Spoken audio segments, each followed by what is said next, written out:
language doesn't just vary in terms of one point in time to another point in time. It also varies depending on where you are speaking that language. The Spanish spoken in Argentina is very different from the language spoken in Mexico, but also within, even though they're still classified as Spanish, but even within Mexico, the Spanish spoken in Monterrey is very different from the Spanish spoken in Chiapas. Mm. And I mean, I think when we classify, it's Mexican Spanish and it's I don't know, Guatemalan Spanish. But the Yeah. ironic thing is, there would be many more similarities between the Spanish spoken in Chiapas and the Spanish Mm. spoken in Guatemala versus the Spanish spoken in Guatemala, in Chiapas and Monterrey, even though they are both considered Mexican Spanish. And this one's called Yeah. Guatemalan Spanish, this one's called Mexican Spanish. So why does language change depending on where you are? Well, so we think of language in terms of the product of interactions between people, Hmm. or I guess the sort of a way in a vehicle for interactions between people, then you're going to get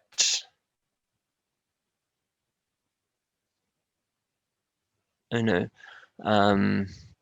communities developing their own sort of varieties, as they, I guess we sort of imagine, if we go back, that there was some original community of speakers who spoke something that would become English or whatever, and then they sort of spread out and got settled and sort of isolated from each other, and that's the context in which these dialects sprung up. And so all these sort of terms of like Mexico, Guatemala, those are all come much later. Mm. Those sort of political divisions, Mm. but fundamentally, language change is sort of driven by interactions between a fairly small Mm. group of people, at least historically. Obviously Mm. now we experience a much sort of wider range of people speaking in different ways through media and so Mm. forth. But historically, Mm. you would probably, most people would be born, live, and die In one in town, in a fairly small community, in a fairly small um, linguistic community. Yeah. Mhm. and so uh, even and see over time the population grows, people spread out, and there are more communities, and that sort of gives rise to more varieties, Mm. um, Yeah. Yeah, I mean, I linguistically. think this lack of mutual contact, right? So Yeah. when we kind of tie this into the idea of language exportation, right? So in the same way that the English language was exported to the USA, what is now the USA, obviously in a civically speaking, a terrible way, and really it was just a handful of the speakers of the English language that exported it. And then because English from the United States didn't really have much contact with England, or the UK, the languages kind of took their own separate paths of development. And here there were some changes, and here there were some changes. And maybe at the beginning of the colonial period, the English spoken in America was probably very similar to the English of that time. Yeah. Um, the way they kind of changed was kind of independent because they weren't influencing each other. The people in America didn't know what was going on with the language in England, and vice versa, Mm. right? So, and I think if you multiply that over time, and you can see how two languages may really kind of separate in terms of become more distinct, or two linguistic varieties may become more distinct. Now, I wonder if in modern times and modern technology, where in the UK, hundreds, thousands, millions of people watch Netflix, and 99% of what's on Netflix is American English. So maybe at the beginning of the colonization process, both linguistic varieties kind of took their own path. Is there any chance that now, with the influence kind of bringing them back together, are they becoming more similar nowadays because of the increased contact? Well, I mean, I guess with the sort of British English, American English case, it's quite specific in that the sort of,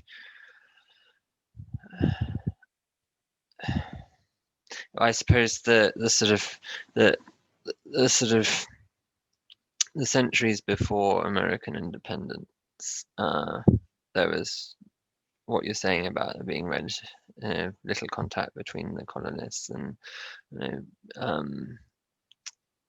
people and speakers in Britain would be true. Then when sort of like America becomes independent, it's actually a relatively small gap between that happening and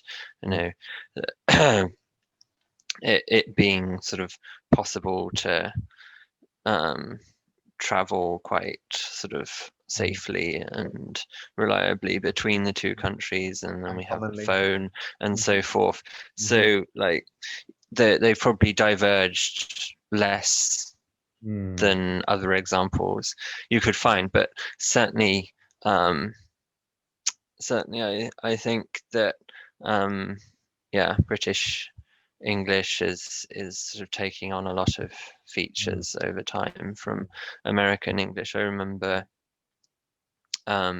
there's a book by Bill Bryson about American inventions, and he has a chapter in there about Americanisms. So that's like a sort of often slightly derogatory term that British English speakers use to talk about phrases or words or sort of turns of phrase that they sort of associate with America. And I guess that's a sort of prescriptivist attitude that we should try and avoid Americanisms. But words, just the number of phrases and words in that chapter that he can be you can demonstrate in a sort of documented way came from America. But even the sort of the most prescriptive British people would have no idea were Americanisms, and that sort of that process continues. Right, there's the example that I'm thinking of in particular, something that I think is changing in my lifetime, our lifetime.